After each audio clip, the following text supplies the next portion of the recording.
ගෙදරට හාල් බෑග් එකක් ගෙනාවට පස්සේ ඒක ලියා ගන්න අපි සෑහෙන යුද්ධයක් කරනවානේ.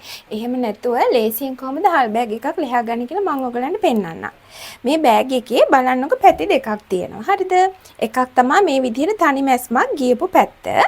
අනිත් පැත්ත තමයි මේ විදිහට ඩබල් මැස්මක් ගියපු පැත්ත. එතකොට අපි මේක ලියා ගන්නකොට කරන්න ඕනේ මෙන්න මේ තනි මැස්මක් තියෙන පැත්ත අපේ පැත්තට හරව ගන්න ඕනේ. මේක තමයි වැදගත්ම දේ. තනි මැස්මක් තියෙන පැත්ත අපේ පැත්තට හරවගෙන අපි පටන් ගන්න ඕනේ හාල් බෑග් එකේ දකුණු අත පැත්තෙන් ලියන්න. වම් පැත්තෙන් නෙමෙයි දකුණු අත පැත්තෙන්. හරිද?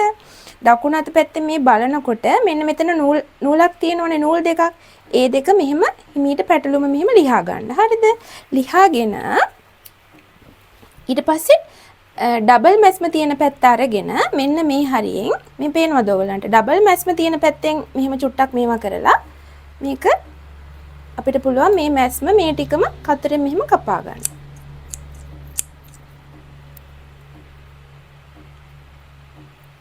හරිද?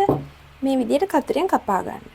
දැන් අපි කරන්න ඕනේ මෙන්න මේ තනි මැස්ම තියෙන පැත්තේ මේ තියෙන නූල මේක මේ දකුණු පැත්තට නෙමෙයි අපි අදින්න ඕනේ වම් පැත්තට. හරිද? මේක අපි දකුණු අතින් අල්ලගෙන මෙහෙම මේ බලන්නකෝ. මෙහෙම වම් අත පැත්තට මේ නූල ඇදගෙන එන්න. වමට තමයි මේක ලියන්න ඕනේ දකුණු අතට අදින්න එපා.